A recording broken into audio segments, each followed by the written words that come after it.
अस्सलाम नाज़रीन, मैं हूं असद अली तूर अपने प्रोग्राम असद तूर अनसेंसर्ड में। आज हम दो चीज़ों पर बात करेंगे। एक तो आज सुप्रीम कोर्ट में जो नैब तरमीम को कालेदम करार देने का फैसला था, उसके खिलाफ जो अपील थी, उसमें एक बहुत ही दिलचस्प चीज़ सामने आई और क्या इसका असर आने वाले दिनों में जो मिलिट्री कोर्ट्स की अपील है उस पर भी पड़ने जा रहा है।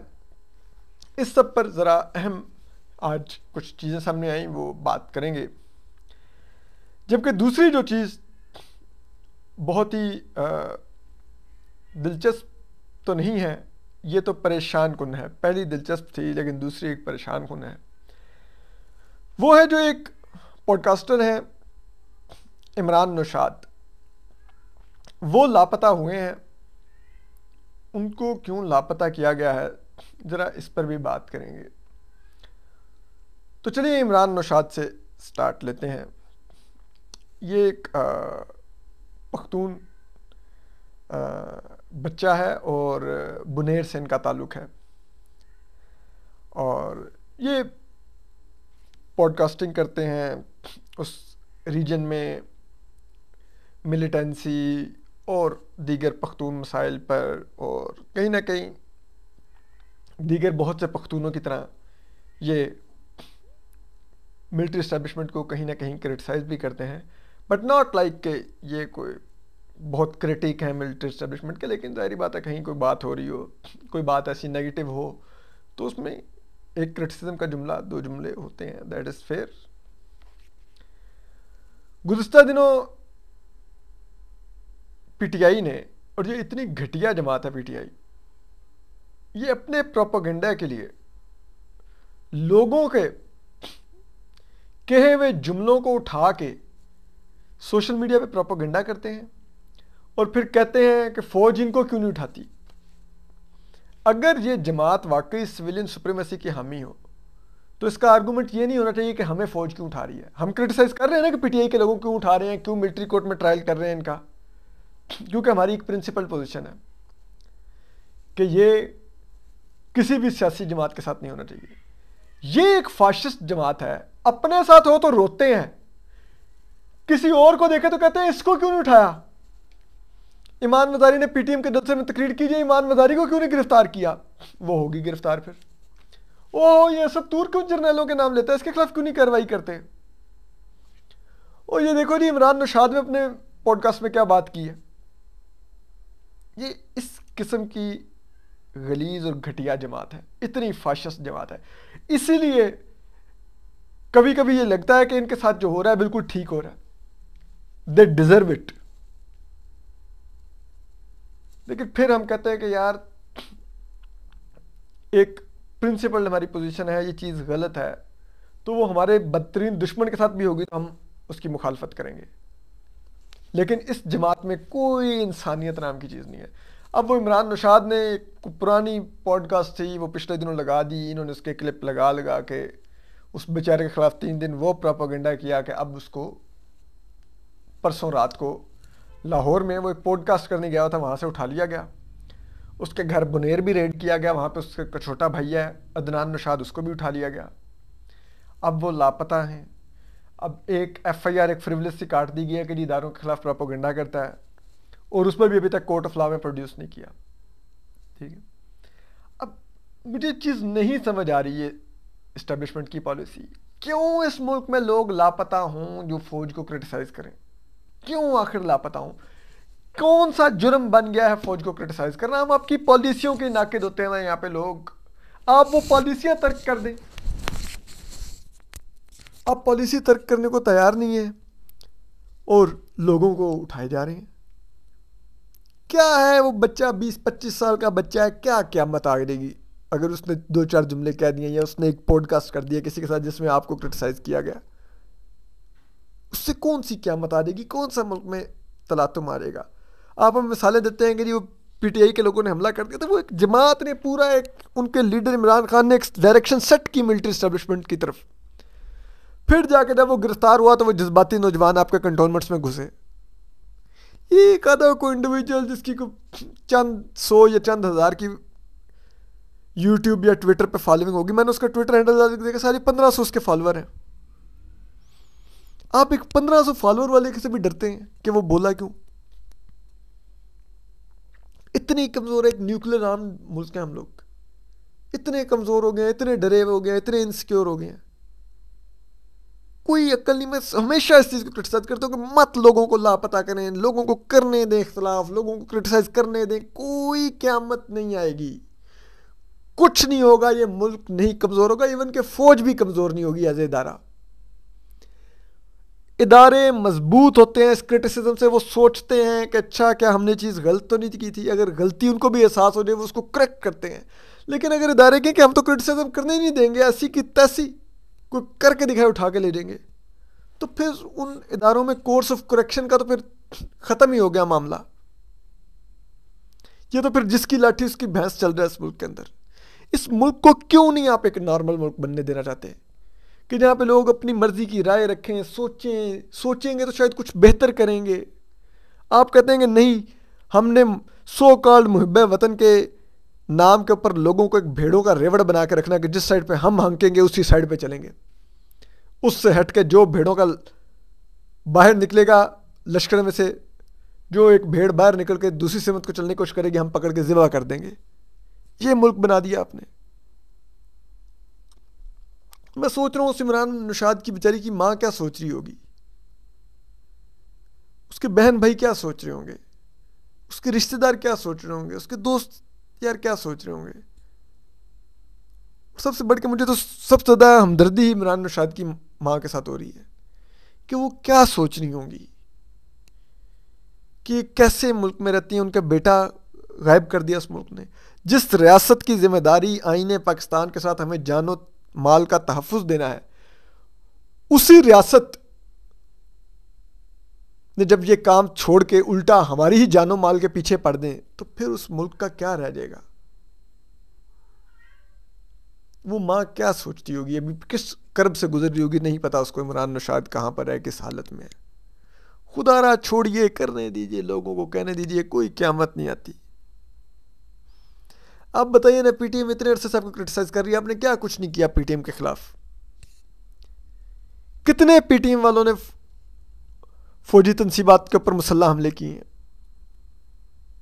कितने दहशतगर्दी की कार्रवाइयों में पीटीएम मुलविस निकली है, लेकिन आप लोग उसके बारे में लगे रहते हैं। करने देना लोगों को बात यार। ये इख्तलाफ राय या क्रिटिसिज्म से नहीं इदारा कमज़ोर होगा फौज का। मेरे नज़र में तो शायद बेहतर ही होगा कि वो अपने आप को करेक्ट करेंगे कि यार ये चीज़ हम गलत कर रहे हैं, ये हमारा काम नहीं है, ये हमारा डोमेन नहीं है। जब हम इस डोमेन से बाहर निकले हैं तो हमारे पे क्रिटिसिज्म हुआ, तो इसलिए हमें इस डोमेन में जाना ही नहीं चाहिए। बेहतर ही होगा ना, मुल्क बेहतर होगा।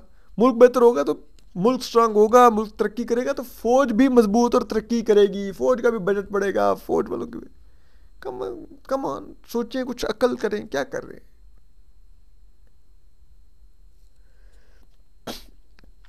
अब बहरहाल, और मैं जाने से पहले फिर कहूँगा, army chief general Asim Munir साहब से कहूँगा, DGSA लेफ्टिनेंट नदीम अहमद अंजुम साहब से कहूँगा, DGC major general Faisal Naseer साहब से कहूँगा, DGM मेजर जनरल मुश्ताक साहब से कहूँगा,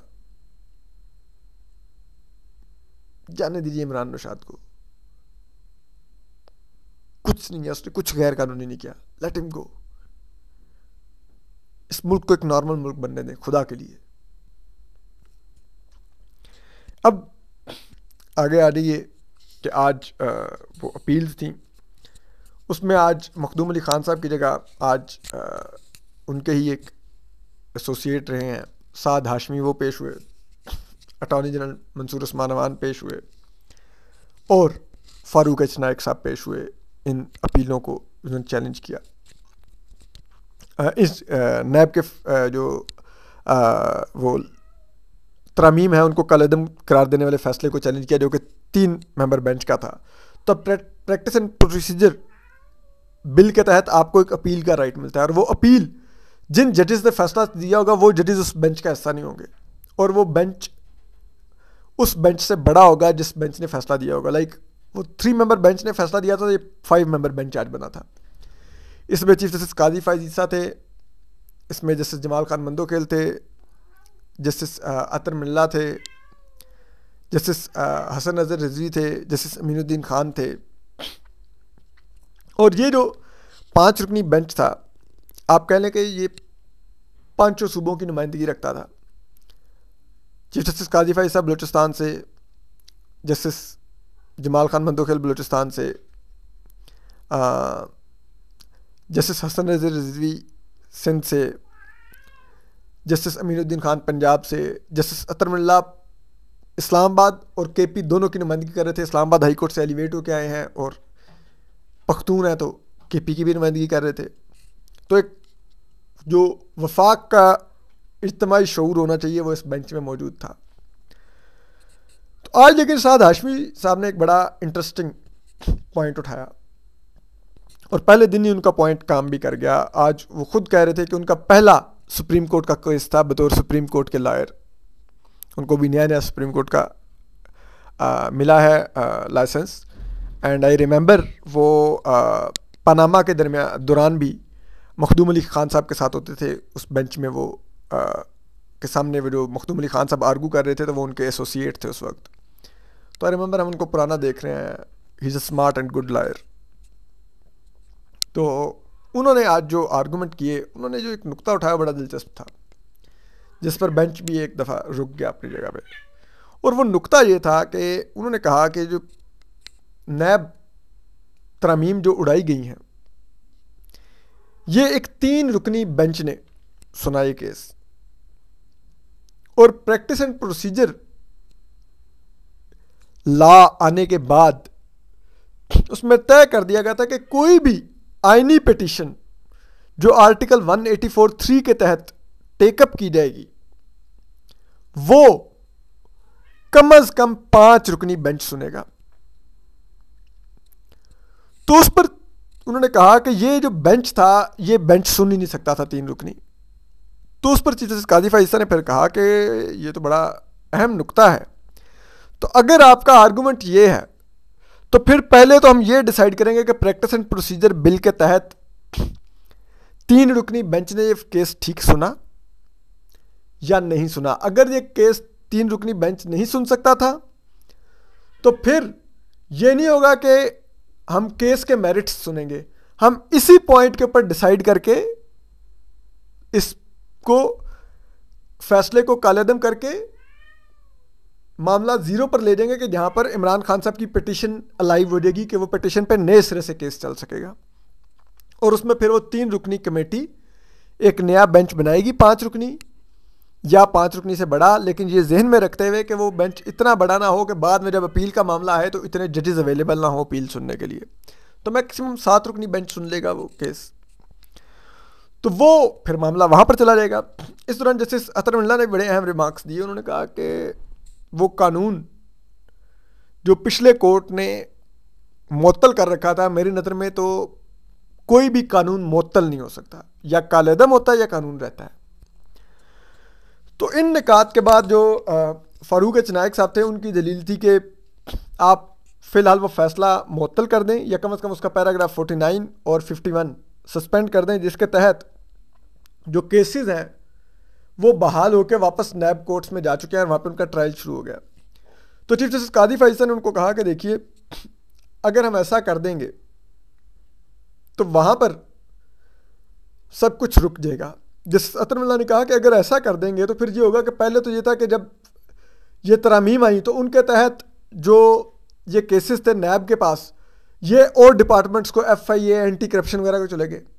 अब जब ये फैसला आ गया तरामीम कालेदम होगी तो वापस नैब के पास आ गए।